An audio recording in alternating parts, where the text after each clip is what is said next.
So మన బాడీలో చాలా చిన్న ఆర్గన్ బట్ చాలా ఇంపార్టెంట్ ఆర్గన్ ఏదైనా ఉంది అని అంటే మనం ప్యాంక్రియాస్ అని చెప్పుకోవచ్చు.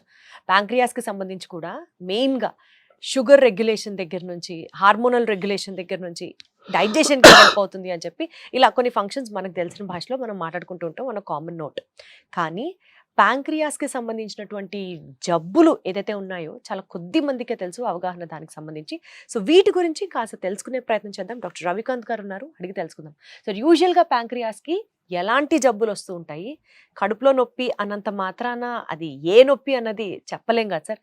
So if it is related to pancreas, what is it about? Pancreas సమస్యల్లో కామన్గా వచ్చేది ప్యాంక్రెటైటిస్ అంటారు. ఐటిస్ అంటే ఏంటంటే దాంట్లో ఇన్ఫెక్షన్ కానీ ఇన్ఫ్లమేషన్ కానీ వస్తే ఐటిస్ అంటారు. ఇప్పుడు అపెండిక్స్ ఇన్ఫెక్షన్ కానీ వస్తే దాన్ని అపెండిసైటిస్ అంటారు. ప్యాంక్రియాస్లో వస్తే ప్యాంక్రెటైటిస్ అంటారు.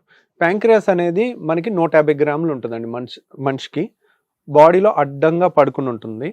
తర్వాత ఇది ప్యాంక్రియాస్ తల భాగము, ఇది మెడ, ఈ రక్తనాళాలు ఉన్నాయి కదా బ్లూ అండ్ రెడ్ ఉన్నది, ఈ నిలువుగా ఉండేది మెడ భాగము. తర్వాత ఇది బాడీ ఆఫ్ ద ప్యాంక్రియాస్, ఇది tail of the pancreas. So ఇలా 4 భాగాలుగా ఉంటుంది. ప్యాంక్రియాస్కి 2 రకాల ఫంక్షన్స్ ఉంటాయి. ఒకటి ఏంటంటే ఇది రోజుకి 1.5 లీటర్ ప్యాంక్రియాటిక్ జ్యూస్ని తయారు చేస్తుంది. ఈ ప్యాంక్రియాటిక్ జ్యూస్ అనేది మనకి డైజెషన్కి ఉపయోగపడుతుంది. సో ఈ ప్యాంక్రియాటిక్ జ్యూస్ మనకి బాడీలో నోట్లో ఉమ్ము 1.5 లీటర్ తయారవుతుంది. లోపల యాసిడ్ జీర్ణాశయంలో 1.5 లీటర్ మధ్యలో తయారవుతుంది. తర్వాత ఫ్యాట్ డైజెషన్ కోసం బైల్ పసరు సంచిలో పసరు ఉంటుంది కదా, అది 1.5 లీటర్ తయారవుతుంది. ప్యాంక్రియాటిక్ జ్యూస్ 1.5 లీటర్ తయారవుతుంది. ఇన్ని లీటర్లు కలిస్తే మనకి ఆల్మోస్ట్ 7-8 లీటర్లు దీంట్లోకే 7-8 లీటర్లు దీంట్లోకే మనకి పేగుల్లోకి వస్తాయి. ఇవన్నీ కూడా అబ్జర్వ్ అయిపోతాయి, మళ్ళీ మన బాడీలో కలిసిపోతాయి. మళ్ళీ మొత్తం దాన్ని అంతా డైజెషన్ అయిన తర్వాత మొత్తం వాటర్ దాంట్లో ఉన్న వాటర్ జ్యూస్ అంతా కూడా బాడీ లాగేసుకుంటుంది అనమాట. ఈ ప్యాంక్రియాస్ అనేది ప్యాంక్రియాటిక్ నొప్పి ఎలా ఉంటుందంటే సర్వసాధారణమైన ఎనీ గ్యాస్ నొప్పిలాగా ఒక నొప్పి అనేది వస్తే నేను ప్యాంక్రియాస్ నొప్పి అని చెప్పి రాదు కదా. యూజువల్గా మనం కనిపెట్టాలి దాన్ని. కడుపులో నొప్పి బొడ్డు పై భాగంలో వీపులోకి పాకి వస్తుంది అనమాట. వీపులోకి పాకితే దాన్ని ప్యాంక్రెటైటిస్ నొప్పి కింద అనుమానించవచ్చు. ఎందుకని వీపులోకి పాకుతుందంటే ప్యాంక్రియాస్ వెనక భాగంలో ఉంటుంది. ముందు భాగంలో అంతా పేగులు ఉంటాయి మనకి, ఆ పేగులు వెనకాల ప్యాంక్రియాస్ ఉంటుంది. కాబట్టి మనకి ఆ నొప్పి వీపులోకి పాకుతూ ఉంటుంది అనమాట. సో అది ఒక లక్షణం. దాన్ని బట్టి మనం అనుమానించవచ్చు ఇది ప్యాంక్రియాటిక్ నొప్పి అయ్యి ఉండొచ్చు అని. సో అలా ఈ ప్యాంక్రియాటిక్ నొప్పి అనేది మనం కనిపెట్టవచ్చు. తర్వాత స్కానింగ్ చేస్తే అల్ట్రాసౌండ్ స్కాన్ అనుకోండి, తక్కువ ఖర్చులో అయిపోతుంది. 1000 నుంచి 1500 రూపాయల మధ్యలో అయిపోతుంది. దాంట్లో ఒక్కోసారి ప్యాంక్రియాస్లో సూడోసిస్ట్ ఉన్నా తెలుస్తుంది, లేదంటే ప్యాంక్రియాస్లో కొద్దిగా ఇన్ఫెక్షన్ ఉన్నా తెలుస్తుంది. ఒక్కోసారి దీని ముందు అంతా పేగులు ఉంటాయి కాబట్టి, ప్యాంక్రియాస్ ముందు పేగులు ఉంటాయి కాబట్టి ఆ పేగుల్లో గ్యాస్ ఉంటే అల్ట్రాసౌండ్ స్కాన్లో గ్యాస్ ఉంటే సరిగ్గా కనపడదు. గ్యాస్ ఉన్న తర్వాత వెనకాల ఉన్నది ఏది కనపడదు. అలాంటి టైంలో మనం సిటీ స్కాన్ చేసుకుంటే దాంట్లో బాగా తెలిసే అవకాశం ఉంది. సో ఇప్పుడు సడన్గా నిప్పు అంటుకున్నట్టు మొత్తం ప్యాంక్రియాస్ అంతా అంటుకుపోవటాన్ని అక్యూట్ ప్యాంక్రెటైటిస్ అంటారు. సో దీంట్లో ఏమవుతుందంటే అక్యూట్ ప్యాంక్రెటైటిస్లో సడన్గా ప్యాంక్రియాస్ నుంచి మొత్తం ప్యాంక్రియాస్లోంచి MLase, లైపేజ్ అనే ఎంజైమ్స్ ఉంటాయి, ట్రిప్సిన్ అనేవి. ఇవి ఎంత పవర్ఫుల్ ఎంజైమ్స్ అంటే ఈ ఎంజైమ్స్ తీసి చేతి మీద వేస్తే ఇదంతా పుండులాగా అయిపోద్ది, మొత్తం తినేస్తుంది. డైజెషన్కి మన ఫుడ్ను అంతా డైజెస్ట్ చేసే ఎంజైమ్స్ అనమాట. ఆ ఎంజైమ్స్ అంత పవర్ఫుల్. అవి ఈ సన్న నాళం కనపడుతుంది చూసారా, ప్యాంక్రియాస్ మధ్యలో తెల్ల నాళం, ఈ నాళంలోంచి పేగులోకి వెళ్ళాలి. ఆ పేగులోకి వెళ్ళకుండా ఈ ప్యాంక్రియాస్నే తినేస్తుంది. ప్యాంక్రియాస్లోనే రిలీజ్ అయిపోయి ప్యాంక్రియాస్నే తినేసి ఇదంతా కొంతమందికి అక్యూట్ ప్యాంక్రెటైటిస్ వచ్చినప్పుడు అంతా కొద్దిగా ఇన్ఫెక్షన్ వచ్చి కొద్దిగా కమిలినట్టు ఇలా ఎర్రగొచ్చి మళ్ళీ కొన్నాళ్ళకి హీల్ అయిపోద్ది. ఇప్పుడు చెంప మీద గట్టి కొట్టామనుకోండి, కమిలినట్టు ఉంటుంది ఒక రోజంతా, మళ్ళీ హీల్ అయిపోతుంది. అలాగే ప్యాంక్రియాస్ అంతా అలా అవ్వచ్చు. అది మైల్డ్ ప్యాంక్రెటైటిస్. సివియర్ ప్యాంక్రెటైటిస్ ఏమవుద్ది, ఇదంతా ఒకేసారి కుళ్ళిపోద్ది. Within a matter of ఒక 3-4 గంటల్లో కుళ్ళిపోద్ది. కొంతమందికి ఒక రోజులో కుళ్ళిపోతుంది, మొత్తం కుళ్ళిపోతుంది. అది ఎక్కడ కుళ్ళిపోతుంది, తోక భాగం కుళ్ళిపోతుందా, తల భాగం కుళ్ళిపోతుందా, బాడీ భాగం కుళ్ళిపోతుందా అనేది చెప్పలేము. దాన్ని ప్యాంక్రియాటిక్ నెక్రోసిస్ అంటారు. ఆ నెక్రోసిస్ అనేది వచ్చిన వాళ్ళకి చాలా సివియర్ డిసీజ్ అనమాట. వాళ్ళు చాలా రోజులు ఐసీలో ఉంటారు. వాళ్ళకి ఏది తీసుకున్నా కానీ విపరీతమైన కడుపు నొప్పి వస్తుంది. కాబట్టి నోటి ద్వారా ఏం తీసుకోలేరు. అందువల్ల వాళ్ళకి సపరేట్గా ముక్కులోంచి ఒక పైప్ పెట్టి ప్యాంక్రియాస్ కింద భాగంలో పేగుకి వచ్చే వరకు పెట్టి దాంట్లోంచి ఫీడింగ్ ఇస్తే వాళ్ళకి నొప్పి రాదనమాట. చాలా రోజులు సెలైన్ పెట్టడం, చాలా రోజులు కుళ్ళిపోయిన ప్యాంక్రియాస్ ఇన్ఫెక్షన్ రాకుండా యాంటీబయాటిక్ ఇవ్వటం, ఇవన్నీ లక్షల్లో ఖర్చు అయిపోతుంది చాలామంది పేషెంట్స్కి.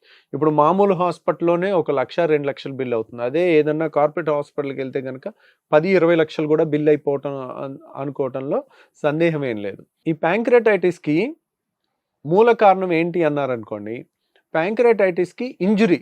దీన్ని కాన్తో గేమ్స్ ఆడకూడదు అన్నట్టు ప్యాంక్రియాస్తో ఎప్పుడు గేమ్స్ ఆడకూడదు. ఇది ఎప్పుడు ఎలా రియాక్ట్ అవుద్దో తెలియదు. ఇప్పుడు లివర్ని, ఇప్పుడు మీరు ప్రమోద్ మహాజన్ అని ఒక బీజేపీ లీడర్ ఉన్నారు, ప్రవీణ్ మహాజన్, ప్రమోద్ మహాజన్ అని 2 బ్రదర్స్ ఉన్నారు.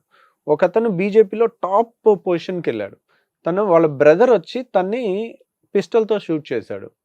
ఆ బుల్లెట్ ప్యాంక్రియాస్లోంచి వెళ్ళింది. ఆ పేషెంట్ని బతికించడానికి పెద్ద పెద్ద డాక్టర్లు ఇండియా మొత్తం నుంచి వెళ్ళినా వాళ్ళు బతికించలేకపోయారు. ఎందుకంటే లివర్లోంచి బుల్లెట్ వెళ్తే లివరు బ్లీడింగ్ అవుతుంది, బ్లీడింగ్ ఆపేసి ఎలాగోలా చేస్తే మనిషి బతికిపోతాడు. కానీ ప్యాంక్రియాస్లోంచి బుల్లెట్ వెళ్తే కనుక ప్యాంక్రియాస్ బ్లీడింగ్ అనేది ఎలాగోకలాగా ఆపొచ్చు. కానీ దీన్ని వచ్చిన జీర్ణరసాలన్నీ ఆ చుట్టుపక్కల వచ్చేసి దాన్ని డైజెస్ట్ చేసేసి మొత్తం కుళ్ళిపోయినట్టు అయిపోతే దాన్ని కంట్రోల్ చేయటం చాలా కష్టం అనమాట. Unpredictable disease.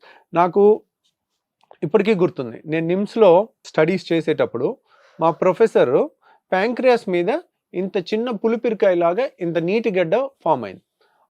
ఆ పేషెంట్కి ఇంత నీటి గడ్డని తీసేసాం. ఎక్కువ కూడా ముట్టుకోలే ప్యాంక్రియాస్ని. జాగ్రత్తగా ప్యాంక్రియాస్ని వీలైనంత టచ్ చేయకుండా దాని మీద ఉన్న ఆ పులిపిరిలాగా ఉన్న నీటి గడ్డని మెల్లగా తీసేసాం. ఎక్కువ టచ్ కూడా చేయలే.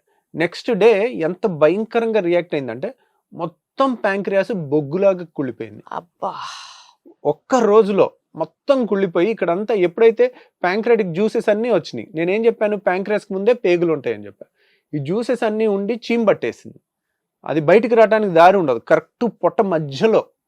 కాబట్టి ఇక్కడ చర్మం పైన అనుకోండి ఏదో ఒకటి బయటకు వచ్చేసి చీమ్ బయటకు వచ్చేస్తే మనకి మనిషి ఇంప్రూవ్ అవుతారు. అంత పెద్ద చీమ్ ఉండి పక్కనే పెద్ద పేగులోకి దారి చేసుకుని వెళ్ళిపోయేసరికి అంతా విరోచనం పేగులోకి వెళ్ళిపోయేసరికి పేషెంట్ చావు బతుకుల స్టేజ్కి వెళ్తే మళ్ళీ పెద్ద ఆపరేషన్ చేసి దాన్ని సరిచేసి పేగు కొలాస్టమీ అని పేగు బయటికి పెట్టాల్సి వచ్చింది. తర్వాత మళ్ళీ దాన్ని సరి చేయడానికి ఇంకొక ఆపరేషను. అలా ఏది ఇంత చిన్న ప్యాంక్రియాస్ మీద ఉన్న చిన్న పులిపిరికాయ అంత చిన్న నీటి గడ్డను తీసి ఎక్కువ ముట్టుకోకుండా ఉంటేనే నేనే ఉన్నాను ఆపరేషన్లు అసిస్ట్ చేస్తాయి. ఇదేంటి అంతకుముందు ఆపరేషన్ చేసేటప్పుడు ఇలా మనం పక్కనే ప్యాంక్రియాస్ కనపడుతుంది అనుకోండి, ఇదేదో బాగుంది అని ఇలా టచ్ చేద్దామని టచ్ అయిపోతుంటే మా సార్ వాళ్ళు ఆపరేషన్ చేసే పరికరాలు తీసుకొని టక్కుని చేతి మీద ఒకటి కొట్టేవాళ్ళు. అది ప్యాంక్రియాస్, ముట్టుకోకూడదు అని చెప్పేవాళ్ళు. సో అలాంటి అవయవం అనమాట, చాలా సాఫ్ట్గా ఉంటుంది కానీ భయంకరంగా రియాక్ట్ అవుతుంది. సో ఇలా దీనికి ఇంజురీ అయితే వైల్డ్గా రియాక్ట్ అవుద్ది.